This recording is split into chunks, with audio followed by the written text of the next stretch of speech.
कैसे कोई स्टूडेंट 60 से 95 अबव% तक पहुंच सकता है? मेहनत तो मैंने की थी, बट ऑनेस्टली मेरे इतने अच्छे मार्क्स आ जाएंगे ये मैंने एक्सपेक्ट नहीं किया था। जब मैं क्लास 6 में गुरुकुल में एडमिशन लिया था तो मैं बहुत एवरेज टाइप का बच्चा था। मेरे पिताजी की इच्छा थी कि उन्होंने जब देखा प्रीवियस टॉपर्स जैसे खुशी दीदी तो उनकी इच्छा थी कि मेरा भी यहाँ लगना चाहिए, जिसको कवर करने के लिए मैंने रेगुलर अपनी प्रैक्टिस दी। इन सब के कारण ही मैं आज 60% से 95% पे खड़ा हूँ। एक्सपेक्ट तो मैंने अभी कुछ किया नहीं है ट्वेल्थ के लिए, पर मैंने सोचा है बस हार्डवर्क करता रहूँगा और इससे अच्छा कर सकूँ। मुझे गुरुकुल में ऐसा इन्वायरमेंट मिला कि मुझे कभी ट्यूशन की जरूरत नहीं पड़ी। जैसे डिस्ट्रैक्शन की अगर बात करें तो दी मुझे तो कभी कभी ऐसा लगता है कि यहाँ पे डिस्ट्रैक्शन मतलब एकदम पास में भी नहीं आ सकता। गुरुकुल में मुझे जो मॉर्निंग प्रेयर और नून संध्या मिली वो मेरे लिए एक डिवाइन रिफ्रेशमेंट का पार्ट था, जिससे मैं फोकस्ड और एक पॉजिटिविटी मिली मुझे यहाँ पे आने के बाद अपने आप को जो मैं हूँ उसे मुझे जानने का मौका मिल रहा है। हरिओम, नमस्कार। मैं निमिता संतुष्टि आश्रम के गुरुकुल छिंदवाड़ा से आपके सामने एक पॉडकास्ट के साथ में प्रस्तुत हूँ, जिसका नाम है गुरुकुल टॉपर्स टॉक। कैसे कोई स्टूडेंट 60 से 95 अबव% तक पहुँच सकता है? कैसे डिस्ट्रैक्शन के बीच में भी फोकस रह सकता है? आज हम बात करने वाले हैं ऐसे ही 3 गुरुकुल के स्टूडेंट्स के बारे में, जिनका नाम है भक्ति चौरिया, जिन्होंने 96% प्राप्त किए हैं। सेकंड टॉपर है हमारे गुरुकुल के तन्मय गौल, जिन्होंने 95.2% प्राप्त किए हैं। एंड थर्ड टॉपर है हमारे नैतिक राजपुरोही, जिन्होंने 94.8% प्राप्त किए हैं। हरिओम। तो आप तीनों का इस पॉडकास्ट में स्वागत है। Thank you. ओके, सो मेरा आपसे सबसे पहला सवाल है, जब आपका रिजल्ट अनाउंस हुआ था तब आप तीनों के रिएक्शंस क्या थे? सबसे और एक अमेजिंग बात कि आपका जब ये रिज़ल्ट अनाउंस हुआ तो आपके लिए ये सरप्राइजिंग था या आपके एक्सपेक्टेशन के साथ में था? कैसे था आपके लिए रिज़ल्ट? भक्ति, आपसे शुरुआत करते हैं हम। मेहनत तो मैंने की थी, बट ऑनेस्टली मेरे इतने अच्छे मार्क्स आ जाएंगे ये मैंने एक्सपेक्ट नहीं किया था। मुझे बहुत खुशी हुई। ओके, नेट बहुत खुशी थी, तन्मय? अच्छा लगा था और एक्सपेक्टेड नहीं थे। मैंने बस मेहनत की थी और एक टारगेट फिक्स नहीं किया था कि मुझे इतना % स्कोर करना है। मैं बस मेहनत करता था और बाकी भगवान के ऊपर छोड़ देता था। नैतिक, आपके साथ? एक्सपेक्ट तो मैंने भी इतना अच्छा किया नहीं था, पर मैं कंटिन्यू करता रहा, पर फिर जब रिज़ल्ट आया तो खुशी। मतलब आप लोगों के लिए ये रिज़ल्ट काफ़ी ज़्यादा सरप्राइजिंग भी था और एक्सपेक्टेशन के साथ में भी था। सो मैं सेकंड क्वेश्चन आप लोगों के लिए है, जैसे कि हम रिज़ल्ट की बात करें तो आपके इस गुरुकुल की जो स्टार्टिंग जर्नी थी, मतलब आपने गुरुकुल में कब एंटर किया? स्टार्टिंग जर्नी आपकी कैसी रही गुरुकुल में? कब आप एंटर हुए हैं? मैं क्लास 4 से यहाँ पर हूँ और मैंने अपना इम्प्रूवमेंट क्लास 8 से स्टार्ट किया। हार्डवर्क डेडिकेशन के साथ मैं क्लास 8 से यहाँ पर मैंने अपना हार्डवर्क दिया। ओके, तन्मय, आपके साथ? मैं गुरुकुल में मतलब क्लास 6 से आया था। स्टार्टिंग में मतलब बहुत ज़्यादा मेरिटोरियस था नहीं, टॉपर था नहीं, एवरेज ही बच्चा था, पर मेहनत की और आज इस मुकाम पर मैं खड़ा हूँ। नैतिक, आपके साथ? मैंने क्लास 8 से ज्वाइन किया था। स्टार्टिंग में मैं एवरेज स्टूडेंट था, फिर उसके बाद मैं इम्प्रूव करते गया। Okay, thank you so much. मैं आपसे एक बहुत ही इम्पॉर्टेंट क्वेश्चन पूछना चाहूँगी। जैसे कि हम सभी को पता है 10th class is a turning point of our life. तो हमारे कुछ बेसिक सब्जेक्ट्स होते हैं जो इम्पोर्टेंट होते हैं हमारे आफ्टर 12th के बाद में, जैसे लाइक SST, मैथ्स, साइंस। तो आपने इन तीनों मेजर सब्जेक्ट्स जो होते हैं स्टूडेंट के लिए, तो इसको बैलेंस कैसे किया? मतलब क्या आपके लिए कोई चैलेंजिंग पार्ट रहा या फिर आपने इसको बैलेंस करते हुए रहे, या फिर कैसे रहा आपके लिए भक्ति? मेरे लिए मैथ्स एक चैलेंजिंग सब्जेक्ट था, जिसको कवर करने के लिए मैंने रेगुलर अपनी प्रैक्टिस दी और अपने डाउट्स क्लियर किए, जिससे मेरा कॉन्फिडेंस बिल्डअप हुआ। ओके, तन्मय, आपके साथ क्या किया आपने? आपकी स्ट्रेटजीज क्या रही इन तीनों सब्जेक्ट्स को बैलेंस करने के लिए, या फिर आपने कई पर्टिकुलर टाइम पीरियड को असाइन किया था? कैसे, क्या स्ट्रेटजीज आपने अपनाई? सबसे पहले तो मेरे लिए SST और मैथ्स मतलब डिफ़िकल्ट थे। ओके। और मैंने मतलब इनको फेस करने के लिए रेगुलर शेड्यूल बनाया, इनके लिए ज़्यादा टाइम निकाला, टीचर से गाइडेंस लिया और मतलब इन्हीं सब के कारण मैं आज उन्हें ओवरकम करने में सफल हूँ। ओके, नैतिक, आपने क्या स्ट्रेटजीज अपनाई? मुझे भी मैथ्स स्टार्टिंग में थोड़ा टफ लगता था, पर फिर उसके बाद मैंने भी रेगुलर एक शेड्यूल बनाया जिसमें मैंने मैथ्स को ज़्यादा टाइम दिया और बहुत सारे क्वेश्चन प्रैक्टिस किए। जिनमें डाउट्स आते तो मैं लिख के रख लेता और बाद में टीचर्स के साथ डिस्कशन करके उनको सॉल्व कर ओके, दैट मीन्स हम ये बोल सकते हैं कि अगर हमारे लिए कोई भी सब्जेक्ट चैलेंजिंग है तो हम अगर फोकस्ड वे से उसकी तरफ कंसिस्टेंसी के साथ में अगर देखें तो हम उस चीज़ को ओवरकम कर सकते हैं। हाँ Yes. Okay, thank you so much. Tanmay, क्या आपने सोचा था या इमेजिन किया था कि आप इन टॉप 3 रैंकर्स में अपनी जगह बना पाएंगे? सच बताऊँ तो मैंने सोचा ही नहीं था, ओके क्योंकि जब मैं क्लास 6 में गुरुकुल में एडमिशन लिया था तो मैं बहुत एवरेज टाइप का बच्चा था। ओके पर अनजाने में मुझसे जो एकेडमिक पंक्चुअलिटी, एकेडमिक जो रेगुलरिटी फॉलो हुई है, जिसमें मैं टीचर से डाउट पूछता था, जी पंक्चुअल रहता था, जी मतलब जो होमवर्क मिलता था मुझे बिल्कुल वो मैं समय पर कंप्लीट करके टीचर से कंसर्न कर लेता था। ओके। इन सब के कारण ही मैं आज 60% से 95% पे खड़ा हूँ। मतलब आपने अपनी जर्नी 60 से 95.2 तक कवर की है। जी okay, it's a big achievement for you also Thank कि मतलब आपने 60 से अगर कोई बच्चा अगर ट्रैवल कर रहा है तो अपनी चीज़ों को कंसिस्टेंसी के साथ में कवर अप कर रहा है। मतलब हम ये बोल सकते हैं अगर कोई 60 वाला स्टूडेंट हमारे बीच है तो वो ये ना सोचे कि मैं कभी 95 या 90 बीच नहीं लेके जा सकता, है ना। ये हमारे सामने तन्मय एक ऐसे उदाहरण बोल सकती हूँ मैं, जिन्होंने 60 मतलब हम एवरेज मानते हैं जिन बच्चों को, उन्होंने हमारे बीच में 60 से 95 तक की जर्नी बहुत ही इजीली और नॉर्मल वे से।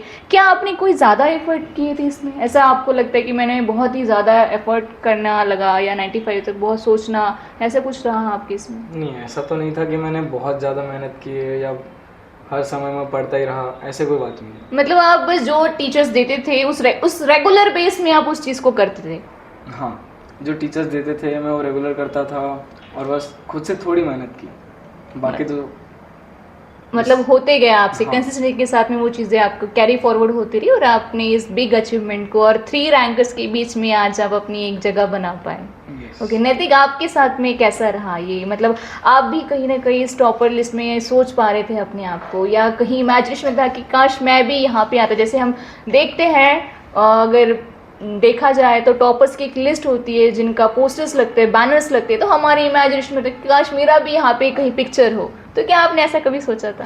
मैं तो ये कभी भी नहीं सोचा था कि पोस्टर पे मेरा फ़ोटो लगेगा, पर जब मैं यहाँ पे आया था तब मेरे पिताजी की इच्छा थी कि उन्होंने जब देखा प्रीवियस टॉपर्स जैसे खुशी दीदी को, तो उनकी इच्छा थी कि मेरा भी यहाँ लगना चाहिए।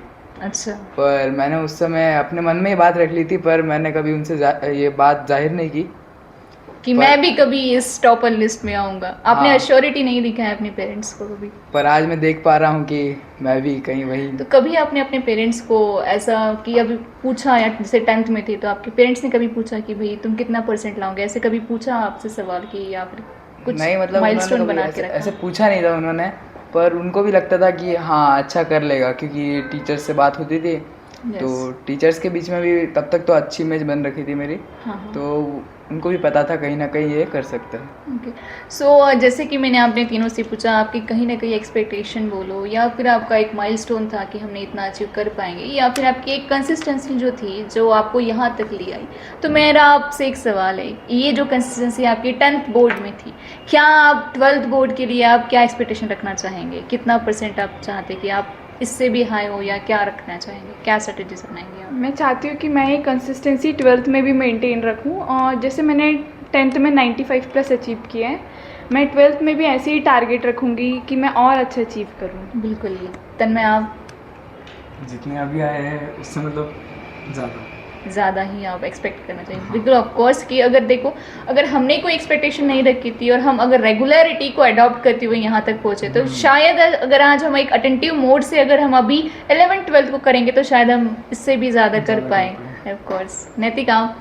एक्सपेक्ट तो मैंने अभी कुछ किया नहीं है 12th के लिए, पर Yes. मैंने सोचा है बस हार्डवर्क करता रहूँगा बिल्कुल। और इससे अच्छा कर अच्छा, सकूँ। बिल्कुल, थैंक यू सो मच। मेरा एक बिग सवाल अगर मैं पूछना चाहूँगी कि आज इस ट्रेंडिंग दुनिया में डिजिटल एक सोशल प्लेटफॉर्म, अगर मैं बोलूँगी डिजिटल जो है, हम सारे, एक मैं बोलूँगी आपकी एज के सारे जो स्टूडेंट्स होते हैं जो कम्प्लीटली डिजिटलाइज वर्ल्ड के ऊपर डिपेंड रहते हैं, तो ये हमारे लिए एक एडवांटेज था या डिसएडवांटेज था, या हमारे लिए डिस्ट्रैक्शन था, या फिर हमारे एक वर्शिप का काम किया आपके इस 10th बोर्ड एग्जामिनेशन के लिए? मैं सोशल मीडिया और डिस्ट्रैक्शन से हमेशा दूर रहती थी। मैं Okay. अपने आप को हमेशा मोटिवेटेड रखती थी। ओके मैं मैनिफेस्ट करती थी रोज़ जो मुझे हमेशा अचीव करना था। Okay, that's it. तन्मय आप? जैसे कि हम तो गुरुकुल में पढ़ते हैं, तो यहाँ तो मतलब डिस्ट्रैक्शन की कोई बात ही नहीं कि अच्छा। यहाँ कोई डिस्ट्रैक्शन हो, जैसे फ़ोन चलाए या लैपटॉप या कुछ ऐसे, मतलब जिससे हम भटक जाए। तन्मय, आपके भी लाइफ में एक सोशल मीडिया प्लेटफॉर्म जो है जिसमें बच्चे रील्स बनाते हैं इंस्टाग्राम पे, ट्विटर पे या फेसबुक पे अपना टाइम स्पेंड करते हैं, तो क्या आप भी ऐसा कुछ करते थे या फिर आपके लिए कुछ सोशल मीडिया या फिर अगर मैं यूट्यूब या फिर डिजिटल वर्ल्ड की बात करूँ मैं, तो क्या आपके लिए कहीं हेल्पफुल रहा या आपने किस तरीके से यूज़ किया इसका? अगर सच बताओ तो मैं मतलब एक्चुअली मैं डिस्ट्रैक्शन से दूर ही था, स्पेशली जो डिजिटल प्लेटफॉर्म्स हैं और यस सोशल मीडिया है यस, जो आजकल की जनरेशन को ही ख़राब कर रही है, बिल्कुल। उनसे तो मैं बहुत दूर था। कैसे, मतलब कैसे दूर थे आप? जैसे मैं गुरुकुल में पढ़ता हूँ तो यहाँ हमें ना सोशल मीडिया यूज़ करने देते हैं, मतलब एक डिसिप्लिन पूरा शेड्यूल होता है, फिक्स शेड्यूल है, जिसमें मतलब हमारा मन भटकता ही नहीं है बाहर। मतलब आप कुल मिला के आपको इस रूटीन में कहीं स्कोप ही नहीं है अपने, हाँ। क्योंकि बच्चे क्यों देखते हैं, क्योंकि वो कहीं ना कहीं एंगेज होना चाहते हैं अपने, उनके पास में स्पेयर टाइम, फ्री टाइम होता है, तो वहाँ पे वो यूटिलाइज करते हैं। हमारा शेड्यूल ही मतलब आप लोगों का शायद ऐसे रूटीन बना हुआ है कि आप लोगों को इस चीज़ की नीड ही नहीं पड़ती है। हाँ, अच्छा, नैतिक, आपके साथ में कैसे आपने इस चीज़ को टैकल किया, कैसे अपने लाइफ में कंट्रोल किया इन सारी चीज़ों को? जैसे डिस्ट्रैक्शन की अगर बात करें तो दी मुझे तो कभी कभी ऐसा लगता है कि यहाँ पे डिस्ट्रैक्शन मतलब एकदम पास में भी नहीं आ सकता, अच्छा। क्योंकि यहाँ पे हमारे पास वो मीडियम ही नहीं है जिससे कि कोई डिस्ट्रैक्ट हो पाए।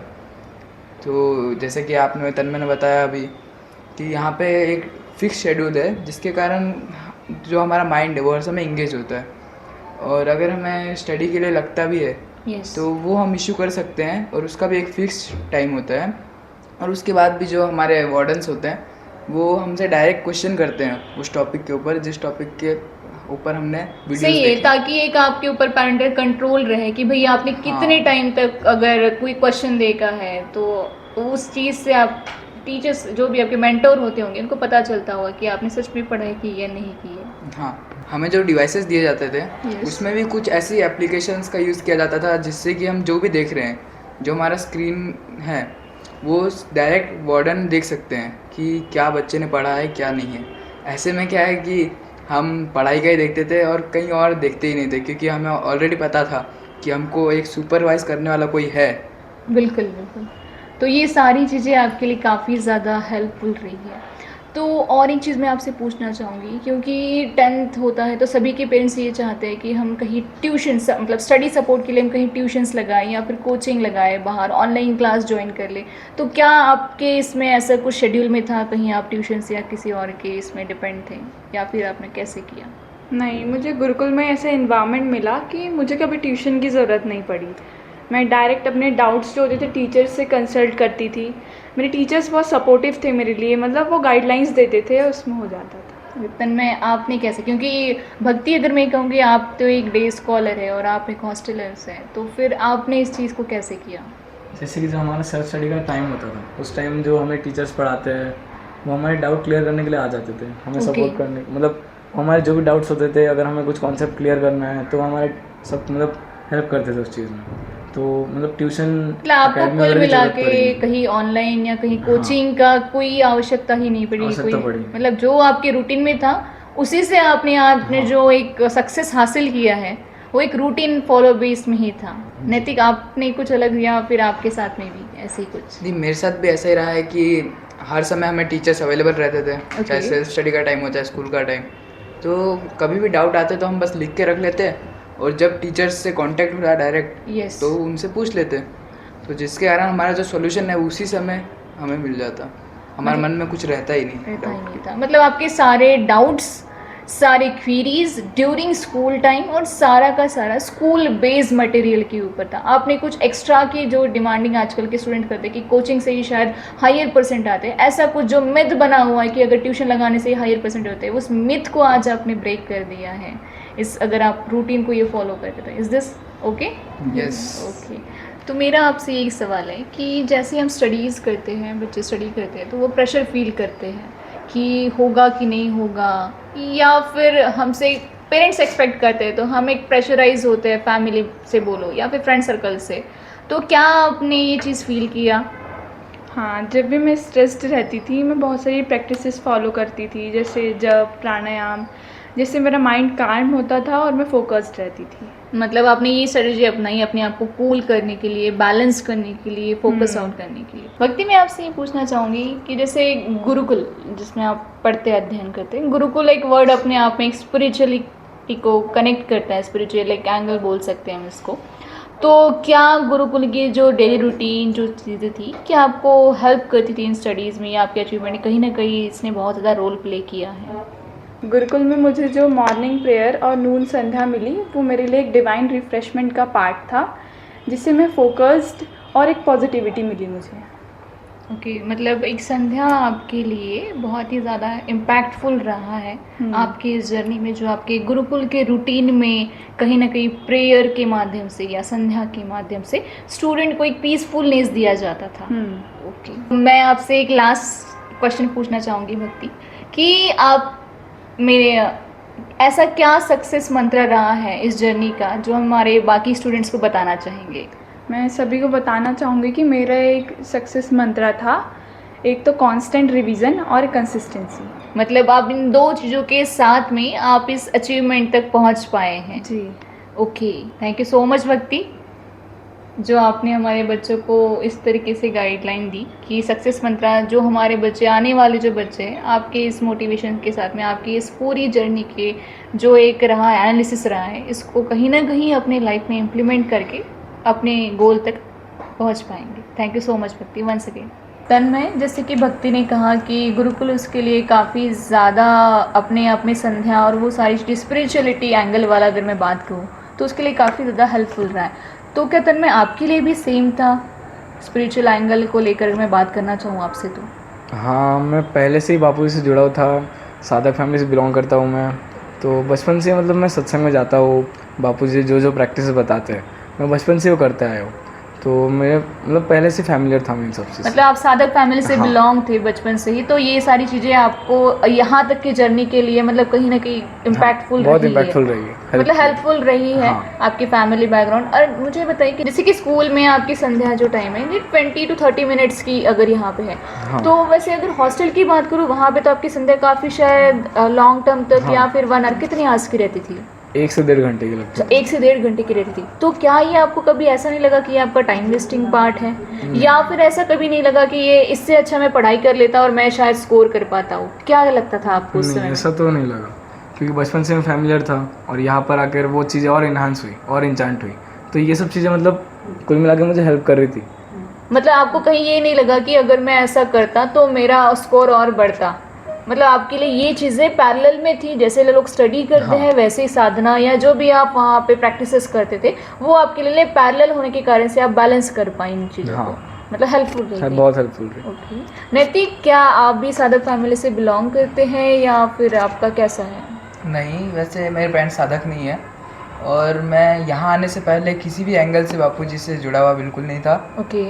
और जब मैं यहाँ पे आया तब मैंने जाना ये चीज़ें होती है, और जो चीज़ें बस मैंने सुनी थी वो चीज़ें यहाँ पे आने के बाद प्रैक्टिस में आई, जैसे ध्यान और त्राटक, प्राणायाम, व्यायाम, आसन आदि, जिनके कारण कहीं ना कहीं मेरा जब मैं पहले स्टार्टिंग में यहाँ पे संध्या करता था तब मेरा मन बहुत शांत बिल्कुल नहीं रहता था, मतलब डिस्ट्रैक्टेड काइंड ऑफ था, हाँ। क्योंकि बाहर के जो स्टूडेंट्स या बच्चे होते हैं वो भी कहीं ना कहीं डिस्ट्रैक्टेड रहते ही हैं। मैं कहीं आधा घंटा भी शांति से कहीं बैठ नहीं सकता था, ऐसा मैं इतना चंचल था। पर जब मैंने ये सब प्रैक्टिसेस की तो कहीं ना कहीं मेरा मन शांत हुआ, और सबसे बढ़िया जो मुझे बात लगी यहाँ पे कि मुझे यहाँ पे आने के बाद अपने आप को जो मैं हूँ उसे मुझे जानने का मौका मिल रहा है। मतलब कहीं ना कहीं स्पिरिचुअल एंगल आपके लिए एक सेल्फ रियलाइजेशन की तरफ ले जाने वाला पार्ट हम बोल सकते हैं। हाँ बिल्कुल। तो मतलब इस तरीके से आपने गुरुकुल की जो भी चीज़ें आपने अडॉप्ट की, हॉस्टलर्स होने के नाते मतलब आपने उस चीज़ को और ज़्यादा अच्छी तरीके से एनहांस कर पाए। ओके, आपने जो ये अचीवमेंट्स प्राप्त की हैं तो इसके लिए आप क्या सक्सेस मंत्र देना चाहेंगे स्टूडेंट्स के लिए? मेरे साइड से तो मतलब पंक्चुअलिटी और डिसिप्लिन, ये मेरे लिए सक्सेस मंत्र था जो मुझे पूरी जर्नी में बहुत हेल्प किया। मतलब आप अगर जब से आपने स्टार्ट किया है तो आपके लिए पंक्चुअलिटी काफ़ी ज़्यादा मैटर कर रही थी, और सेकंड थिंग डिसिप्लिन। डिसिप्लिन, मतलब अगर ये 2 चीज़ें अगर आप कर लेते तो काफ़ी अच्छे तरीके से हम अपने अंदर को इन्हांस कर पाते अपनी चीज़ों को। नैतिक, आपके लिए क्या सक्सेस मंत्र है? मेरे लिए सक्सेस मंत्र रहा है कंटिन्यूटी और हार्ड वर्क। 2 चीज़ें आपने काफ़ी हाँ। इससे की और आप यहाँ तक पहुँच पाए। जी, okay, thank you so much Tanmay and Naitik. Thank you. तो आज हमने गुरुकुल के टॉपर्स से ये जाना कि किस तरीके से अगर हम इन सारे हैबिट्स को फॉलो करते हैं तो हम कोई भी सहजता से सक्सेस को प्राप्त हो सकता है।